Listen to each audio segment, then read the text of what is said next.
Hey guys, welcome to Joe Ciminera Presents. I'm Joe Ciminera. Today's topic is going to be about getting reviews, dealing with the haters when it comes to people that watch your films. So, more often than not, you're going to be in a situation where people are just going to kill you with reviews. And unfortunately, a lot of bad reviews are going to kill your chances of people who want to potentially watch the movie, just decide that they're not going to, look at it. If you get anything lower than a 2-star rating, whether it's on Amazon or even if it's on IMDb, most of the time, I mean, unless people are really bored out of their minds or they've been in your movie, chances are they're not going to watch it because it's not at that star level. 2.5 to 3.5 star levels always get watched. How does that really mean anything for you? Well, it means a lot because even if it's on a demand where you're actually charging for the film, and indie films very rarely get purchased to view anyway. That's why I was always a big fan of Amazon Prime, because it opens you up to a whole different slew of people that would normally not have access to your videos. And if they did like that one, then maybe they would pay for some in the future. So, but that's a whole nother story and a whole nother ball game.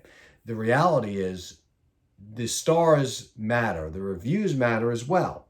Most smart people can read between the lines if it's just hate mail, and there's a lot of competitors out there that will bash your film as well. There are people that have been in your movie, maybe you didn't get along with, that want to be mischievous in some way and just bash your film as well. So let's get one thing straight with the human race. Nobody wants to see you do good but your mother, your father, your wife, and someone close to you. So the reality is most people want to see you fail. That's just a human trait.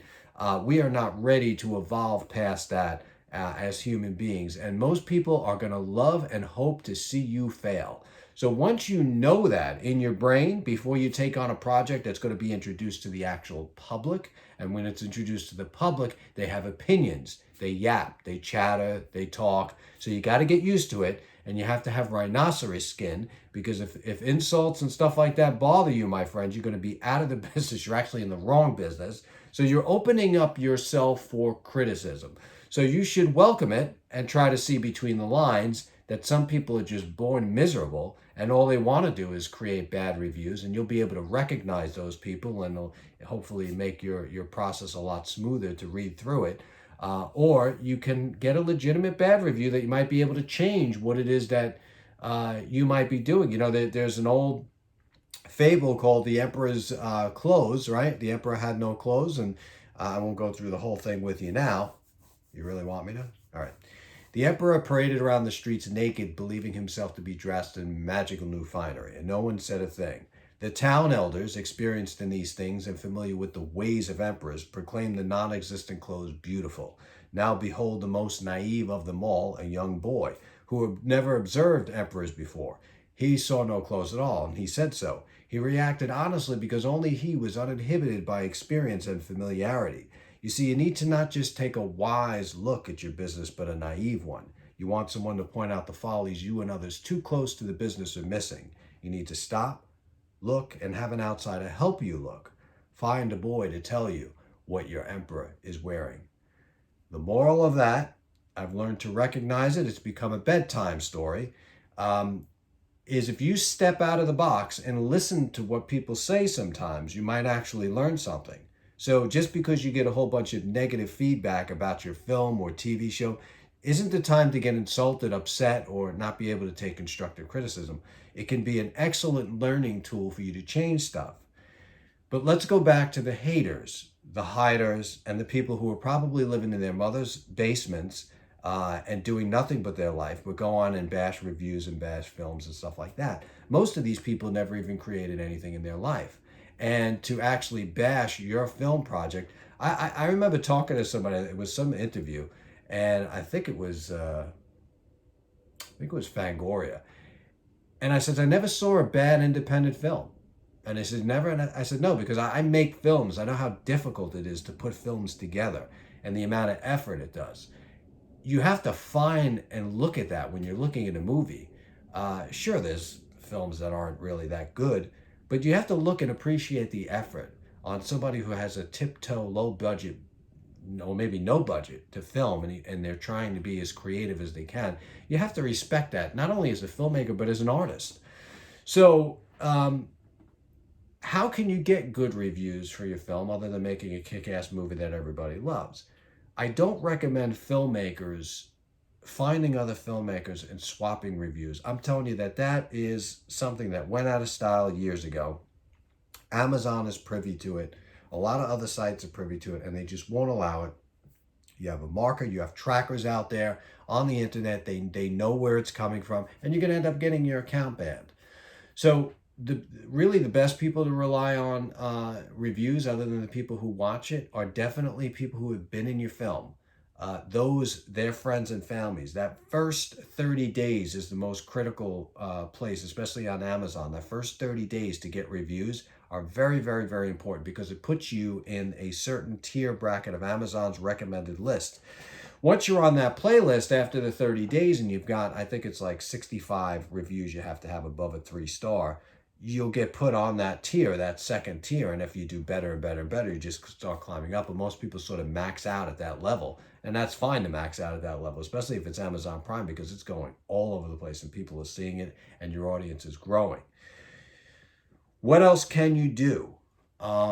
If you really wanted to buy a review, you can go to Fiverr, you can go to Upwork, and you can find people who review movies and tell them that you need the review put on Amazon, and you could pay them to do it.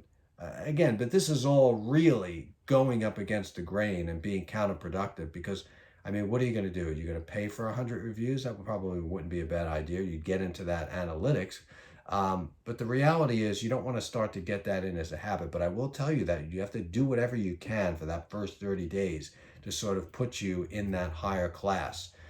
What else can you do for reviews? IMDb.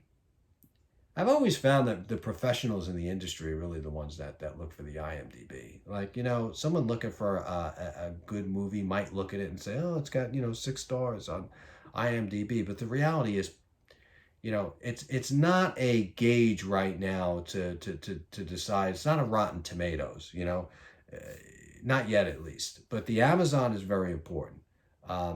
If you're not starred on Amazon, you're done.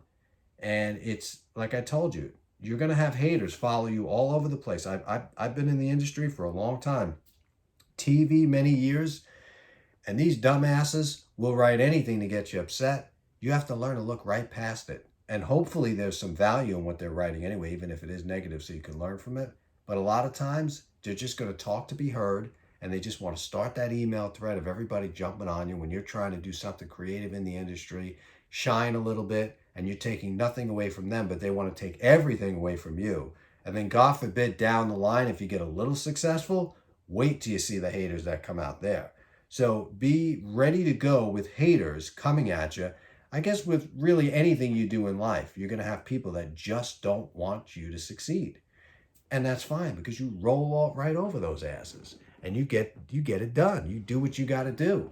And in the back of your head that people want you to fail. And I'm talking about family and friends. Yeah, you better believe it. Sometimes the closest people to you are the most jealous, and they want to see you fall flat on your face, but they're the first ones to tell you, hey, I'll always be there for you. It was a great movie. They're full of crap.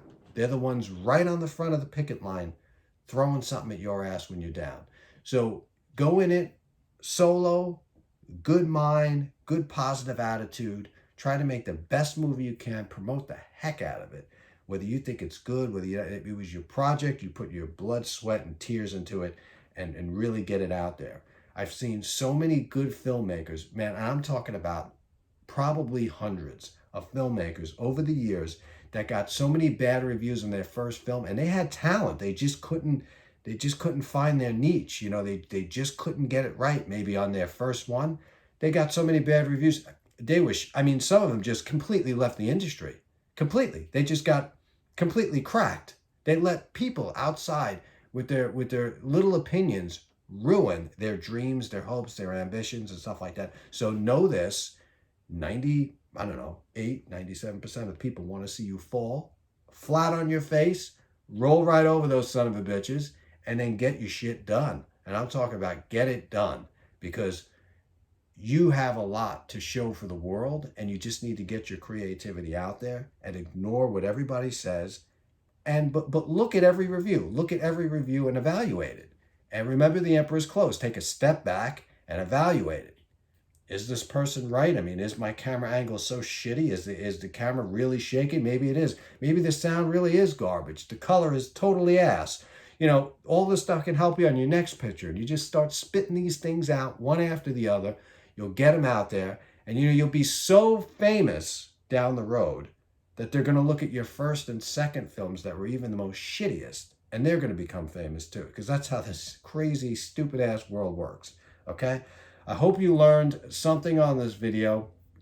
I got so tied up last week. It's been a little difficult to post a lot of videos, but I'm going to try to get on it a little bit more.